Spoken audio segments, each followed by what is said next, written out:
Bom, então agora a gente vai começar o nosso estudo da tabela periódica, né? Como que chegou-se na tabela periódica atual que a gente tem. Galera, junto com os PDFs dos exercícios, do material, tá?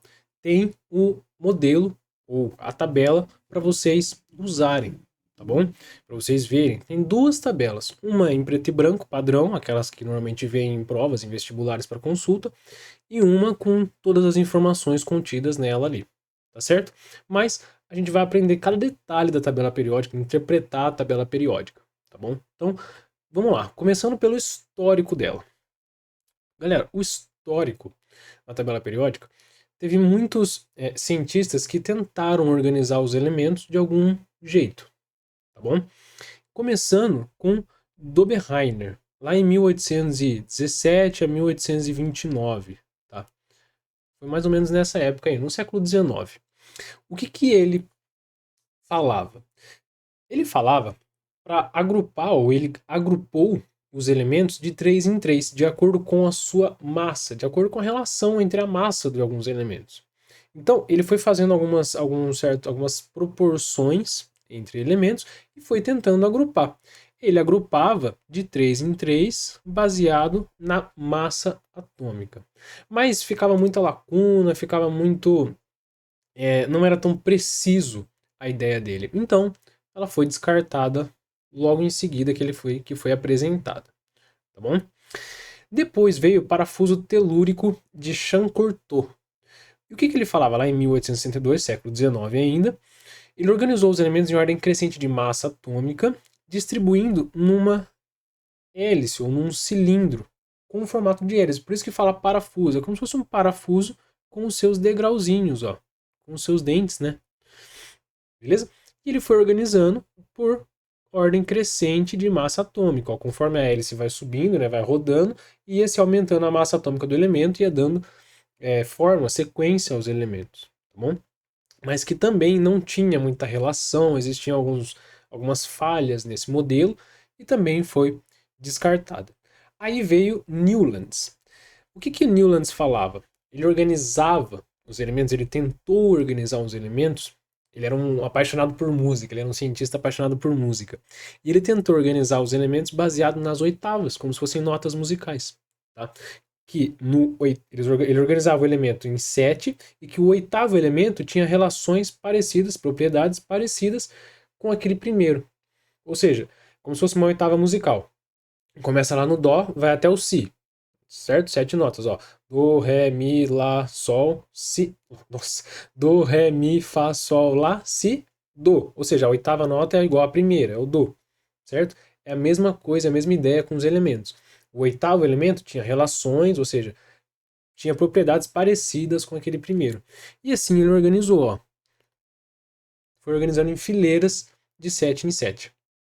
Beleza? Só que ele foi muito descartado, galera. Quando ele apresentou essa ideia, tiraram até sarro nele falando que a próxima ideia dele ia ser organizar os elementos com base na primeira letra de cada nome, por exemplo. Então tiraram um sarro dele, não foi muito aceito essa teoria, esse modelo aí, tá bom? Aí, em 1869 veio o Mendeleev. Esse é o nome mais famoso para a tabela periódica, tá? Não que a tabela periódica atual veio dele, tá? Mas ele deu um start assim para que a arrumação começasse a ser parecida com a que nós temos hoje. Tá? E como que foi?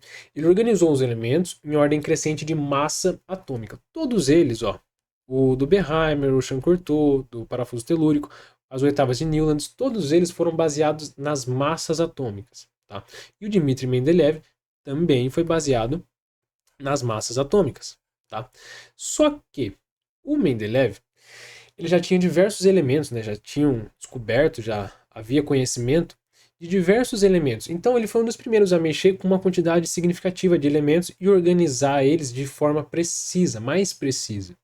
E aqueles espaços onde não encaixava-se nenhum elemento eram previsões de elementos que ainda iam descobrir. Tá? Então, ó, eram cerca de 60 elementos na época, organizados em 12 linhas horizontais. Sempre em ordem crescente de massa atômica. Mosley, aí já é século XX, ó. Moseley, sabendo dessa ideia, né, tendo conhecimento dessa ideia, estudando as ideias de Mendeleev, ele fez uma nova arrumação.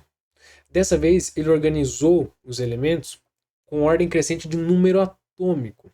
Lembra do número atômico lá das aulas de elemento químico? O número atômico é o número de prótons do elemento. Então, ele começou a organizar a tabela com ordem crescente de número atômico e não de massa.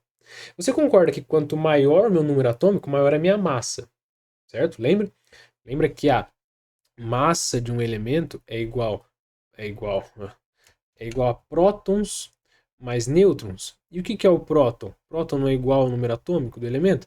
Então, quanto maior o meu número de prótons, maior a minha massa. Certo? Se eu tenho uma crescente massa, que tem uma crescente número atômico e assim por diante. Ele só deu uma outra organizada.